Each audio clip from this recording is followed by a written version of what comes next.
ஆகாஷவாணி.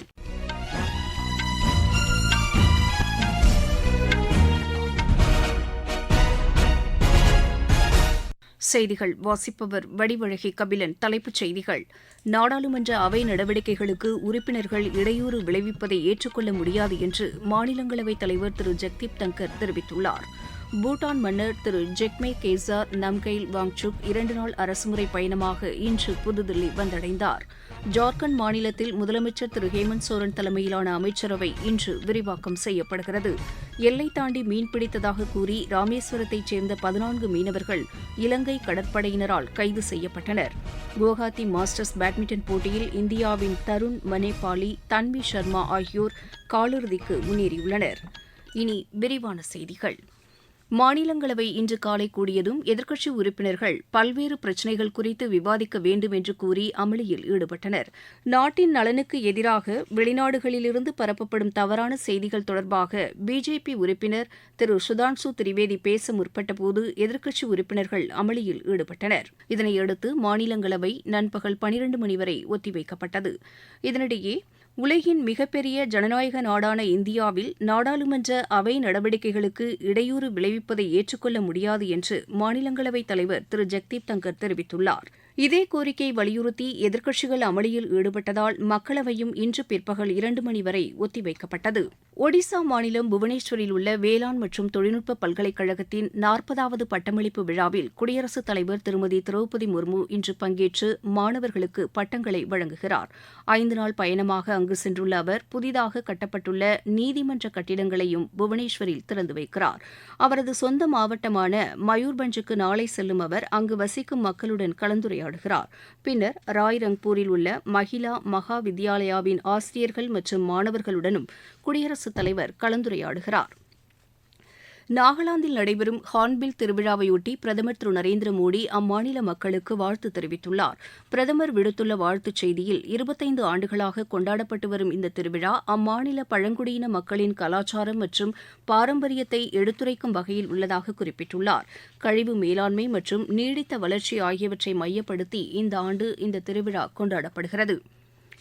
பூட்டான் மன்னர் திரு ஜெக்மே கேசார் நம்கைல் வாங்சுக் மற்றும் ராணி ஜெர்சன் பேமா வாங்சுக் அரசுமுறை பயணமாக இன்று புதுதில்லி வந்தடைந்தனர். புதுதில்லி விமான நிலையத்தில் மத்திய அமைச்சர் டாக்டர் ஜெய்சங்கர் பூட்டான் மன்னரை வரவேற்றார். இந்த 2 நாள் பயணத்தின்போது பிரதமர் திரு நரேந்திர மோடி வெளியுறவுத்துறை அமைச்சர் டாக்டர் ஜெய்சங்கர் மற்றும் உயர் அதிகாரிகளையும் திரு ஜெக்மே கேசார் சந்தித்து பேச்சு நடத்துகிறார். இவ்விரு நாடுகளுக்கும் இடையே பல்வேறு துறைகளில் இணைந்து செயல்படுவது குறித்து விரிவாக விவாதிக்கப்படும் என்று எதிர்பார்க்கப்படுவதாக எமது செய்தியாளர் தெரிவிக்கிறார். ஜார்க்கண்ட் மாநிலத்தில் முதலமைச்சர் ஹேமந்த் சோரன் தலைமையிலான அமைச்சரவை இன்று விரிவாக்கம் செய்யப்படுகிறது. ஆளுநர் மாளிகையில் நடைபெறும் பதவியேற்பு நிகழ்ச்சியில் புதிய அமைச்சர்களுக்கு அம்மாநில ஆளுநர் திரு சந்தோஷ்குமார் கங்வார் பதவிப் பிரமாணம் செய்து வைக்கிறார். அம்மாநில சட்டப்பேரவையின் இடைக்கால தலைவராக திரு ஸ்டீபன் மராண்டி தேர்ந்தெடுக்கப்பட்டுள்ளார். இந்த புதிய அமைச்சரவையில் மொத்தம் 11 அமைச்சர்கள் இடம்பெற்றுள்ளனர். இதில் ஜார்க்கண்ட் முக்தி மோர்ச்சா கட்சியின் சார்பில் 6 பேரும், காங்கிரஸ் சார்பில் 4 பேரும், ராஷ்டிரிய ஜனதாதள் கட்சி சார்பில் ஒருவரும் அமைச்சர்களாக பொறுப்பேற்கின்றனர். அசாம் மாநிலத்தில் உணவகங்கள், விடுதிகள், பொது நிகழ்ச்சிகளில் மாட்டிறைச்சி விற்பனை செய்வதற்கும் பயன்படுத்துவதற்கும் முழு தடை விதிக்கப்படுவதாக அம்மாநில அரசு அறிவித்துள்ளது. இது தொடர்பான அறிவிக்கையை அம்மாநில முதலமைச்சர் திரு ஹிமந்த விஸ்வ சர்மா நேற்று வெளியிட்டார். உத்தரப்பிரதேச மாநிலம் பிரயாக்ராஜில் மகா கும்பமேளா நடைபெறும் பகுதிகளை பிரசார் பாரதியின் தலைமைச் செயல் அதிகாரி திரு கௌரவ் திவேதி இன்று ஆய்வு செய்கிறார். முன்னதாக கும்பமேளா நிகழ்ச்சியை உலக அளவில் ஒளிபரப்பு செய்வது குறித்து ஆகாஷ்வாணி தலைமை இயக்குநர் டாக்டர் பிரக்யா பாலிவால், தூர்தர்ஷன் தொலைக்காட்சி தலைமை இயக்குநர் திரு காஞ்சன் பிரசாத் மற்றும் தூர்தர்ஷன் தொலைக்காட்சியின் செய்திப்பிரிவு தலைமை இயக்குநர் பிரியா குமார் ஆகியோருடன் அவர் ஆலோசனை நடத்தினார். இந்த ஆலோசனையில் மகா கும்பமேளாவையொட்டி பல்வேறு நிகழ்ச்சிகளை நடத்துவது குறித்தும் விவாதிக்கப்பட்டது எமது செய்தியாளர் தெரிவிக்கிறார்.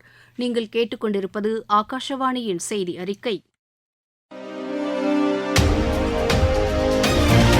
3ஆம் முறை மோடி அரசின் முதல் 100 நாள் சாதனைகள். பிரதமரின் வீட்டு வசதி திட்டத்தின் கீழ் கூடுதலாக 3 கோடி வீடுகள் கட்ட திட்டம். முத்ரா கடனுதவி திட்டத்தின் கீழ் மகளிர் தொழில் முனைவோர்களை உருவாக்க வேண்டும் என்ற நோக்கில் கடன் உச்சவரம்பு 20 லட்சம் ரூபாயாக உயர்வு. 4 லட்சத்திற்கும் மேற்பட்ட மகளிர் சுய உதவி குழுக்களுக்கு 2500 கோடி ரூபாய் சுடல் நிதி. லட்சாதிபதி பெண்கள் திட்டத்தின் கீழ் 11 லட்சம் பேருக்கு சான்றிதழ். சுற்றுலாத்துறையில் மகளிருக்கு கூடுதல் வேலை வாய்ப்புகள்.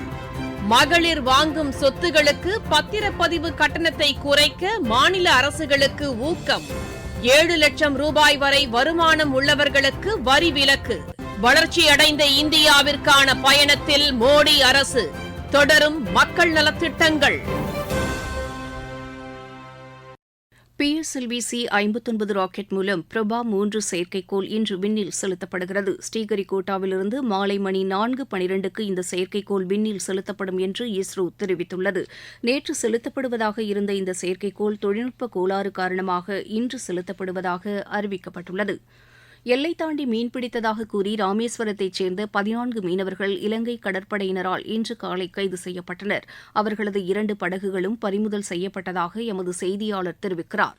நேற்று ராமேஸ்வரத்திலிருந்து சுமார் 400 விசைப்படகுகள் கடலுக்கு மீன்பிடிக்க சென்றனர். அவற்றில் 14 மீனவர்களையும் அவர்கள் சென்ற 2 விசைப்படையினையும் இலங்கை எல்லைக்குள் அத்துமீறி நுழைந்து மீன்பிடிப்பில் ஈடுபட்டதாக கூறி இலங்கை கடற்படையினர் இன்று அதிகாலை பிடித்துச் சென்று மன்னார் கடற்படை முகாமில் வைத்து விசாரணை மேற்கொண்டு வருகின்றனர். விசாரணைக்கு பிறகு மேல் நடவடிக்கைக்காக அவர்கள் இலங்கை மீன்வளத்துறை அதிகாரிகளிடம் ஒப்படைக்கப்பட்டு மன்னார் நீதிமன்றத்தில் ஆஜர்படுத்தப்படுவார்கள். ராமேஸ்வரத்திலிருந்து கார்த்திகேயன். தமிழ்நாடு காலநிலை மாற்ற 2வது நிர்வாகக் குழு கூட்டம் முதலமைச்சர் திரு மு க ஸ்டாலின் தலைமையில் இன்று நடைபெற்றது. சென்னை தலைமைச் செயலகத்தில் நடைபெற்ற நிகழ்ச்சியில் உரையாற்றிய அவர் காலநிலை மாற்றம் மனிதகுலம் எதிர்கொள்ளும் மிகப்பெரிய சவாலாக உள்ளதாக தெரிவித்தார். நம் மாநிலத்திற்கு இயற்கை அரணாக விளங்கக்கூடியது மிக நீண்ட நெடிய கடற்கரை. அதை வலுப்படுத்துகிற வகையில் தமிழ்நாடு நெய்தல் மீட்சி இயக்கம் உருவாக்கப்பட்டிருக்கு. இந்த இயக்கத்தின் மூலமாக 1000 ஹெக்டேர் பரப்பளவுக்கு அலையாத்தி காடுகள், கடற்பொருட்கள் மற்றும் பிற கிரிட்டிகல் ஹெபிடேட்ஸ் உருவாக்குதல் மற்றும் மீட்டெடுத்தல் போன்ற முன்னெடுப்புகள் எடுக்கப்பட்டு வருகிறது. இந்த சூழல் அமைப்புகள் கார்பன் சிங்குகளாகவும் கடல் அரிப்பிலிருந்து கடற்கரையை பாதுகாப்பதாகவும் அமையும். தமிழ்நாடு புதுப்பிக்கத்தக்க ஆற்றல் உற்பத்தியில இந்தியாவிலேயே 3வது மாநிலமாக இருக்கு. வெப்ப அலைய மாநில தமிழ்நாடு அரசு அறிவித்து அரசிதழில் வெளியிட்டுள்ளது. வெப்ப அலையை எதிர்கொள்வதற்கான நீர்ச்சத்து மிகுந்த பொருட்களை கொடுக்க மாநில பேரிடர் மேலாண்மை நிதியை பயன்படுத்திக் கொள்ளலாம். சுற்றுச்சூழல் குறித்த விழிப்புணர்வு மக்களிடையே, குறிப்பாக இளைஞர்களிடையே அதிகமாக இருக்கிறது. இந்த விழிப்புணர்வை பயன்படுத்தி திட்டங்களை தீட்டி வருகிறோம். தமிழக முன்னாள் முதலமைச்சர் ஜெயலலிதாவின் 8வது ஆண்டு நினைவு தினம் இன்று அனுசரிக்கப்படுகிறது. சென்னை மெரினா கடற்கரையில் உள்ள ஜெயலலிதாவின் நினைவிடத்தில் அஇஅதிமுக பொதுச் செயலாளர் திரு எடப்பாடி பழனிசாமி மற்றும் கட்சியின் நிர்வாகிகள் மலர் வளையம் வைத்து அஞ்சலி செலுத்தினர். மாநிலம் முழுவதும் அக்கட்சியின் நிர்வாகிகளும் தொண்டர்களும் அன்னாரது திருவுருவப்படத்திற்கு அஞ்சலி செலுத்தினர். இலங்கையில் 2025ஆம் ஆண்டின் முதல் 4 மாதங்களுக்கான பொது செலவினங்களுக்கு அனுமதி கோரி அந்நாட்டு நாடாளுமன்றத்தில் நிதி ஒதுக்கீடு தீர்மானம் இன்று தாக்கல் செய்யப்படுகிறது. அடுத்த ஆண்டிற்கான பட்ஜெட் தயார் செய்வதற்கு போதிய கால அவகாசம் இல்லாத காரணத்தால் இந்த தற்காலிக ஏற்பாட்டிற்கு அந்நாட்டு அமைச்சரவை கடந்த வாரம் ஒப்புதல் அளித்திருந்தது குறிப்பிடத்தக்கது. குவஹாத்தி மாஸ்டர்ஸ் பேட்மிண்டன் போட்டியில் இந்தியாவின் தருண் மனேபாலி, தன்வி சர்மா ஆகியோர் காலிறுதிக்கு முன்னேறியுள்ளனர்.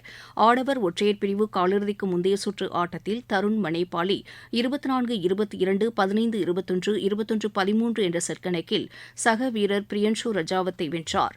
மகளிர் ஒற்றையர் பிரிவு காலிறுதிக்கு முந்தைய சுற்று ஆட்டத்தில் தன்வி சர்மா 21-19, 21-8 என்ற செட் கணக்கில் தைவானின் ENG-ஐ வென்றார். கலப்பு இரட்டையர் பிரிவில் சாத்விக் ரெட்டி, வைஷ்ணவி கட்கேட்கர் இணையும் காலிறுதிக்கு முன்னேறியுள்ளது. ஆஸ்திரேலியாவுக்கு எதிரான முதலாவது ஒருநாள் மகளிர் கிரிக்கெட் போட்டியில் வெற்றி பெற 101 ரன் என்ற இலக்கை இந்தியா நிர்ணயித்துள்ளது. பிரிஸ்பேனில் நடைபெற்று வரும் இப்போட்டியில் டாஸ் வென்று முதலில் பேட் செய்த இந்தியா 34.2 ஓவரில் 100 ரன்னுக்கு ஆட்டமிழந்தது. சையது முஷ்டாக் அலி கோப்பைக்கான 2020 கிரிக்கெட் போட்டியில் தமிழக அணி இன்று உத்தராகண்ட் அணியை எதிர்கொள்கிறது. இந்தூரில் இப்போட்டி மாலை மணி 4:30க்கு தொடங்குகிறது. ஆசிய கோப்பை ஜூனியர் ஹாக்கி போட்டியில் கோப்பையை வென்ற இந்திய அணியினருக்கு பிரதமர் திரு நரேந்திர மோடி வாழ்த்து தெரிவித்துள்ளார். ISL கால்பந்து போட்டியில் ஒடிசா இன்று மும்பை அணியை எதிர்கொள்கிறது. புரோ கபடி லீக் போட்டியில் இன்று நடைபெறும் ஆட்டங்களில் தில்லி உத்தரப்பிரதேசத்தையும், ஜெய்ப்பூர் மும்பை அணியையும் எதிர்கொள்கின்றன. மீண்டும் தலைப்புச் செய்திகள். நாடாளுமன்ற அவை நடவடிக்கைகளுக்கு உறுப்பினர்கள் இடையூறு விளைவிப்பதை ஏற்றுக்கொள்ள முடியாது என்று மாநிலங்களவைத் தலைவர் திரு ஜெக்தீப் தங்கர் தெரிவித்துள்ளார். பூட்டான் மன்னர் திரு ஜெக்மே கேசார் நம்கெயில் வாங்சுக் 2 நாள் அரசுமுறை பயணமாக இன்று புதுதில்லி வந்தடைந்தார். ஜார்க்கண்ட் மாநிலத்தில் முதலமைச்சர் ஹேமந்த் சோரன் தலைமையிலான அமைச்சரவை இன்று விரிவாக்கம் செய்யப்படுகிறது. எல்லை தாண்டி மீன்பிடித்ததாக கூறி ராமேஸ்வரத்தைச் சேர்ந்த 14 மீனவர்கள் இலங்கை கடற்படையினரால் கைது செய்யப்பட்டனர். குவஹாத்தி மாஸ்டர்ஸ் பேட்மிண்டன் போட்டியில் இந்தியாவின் தருண் மனேபாலி, தன்வி சர்மா ஆகியோர் காலிறுதி சுற்றுக்கு முன்னேறியுள்ளனர். இத்துடன் இந்த செய்தி அறிக்கை நிறைவு பெற்றது.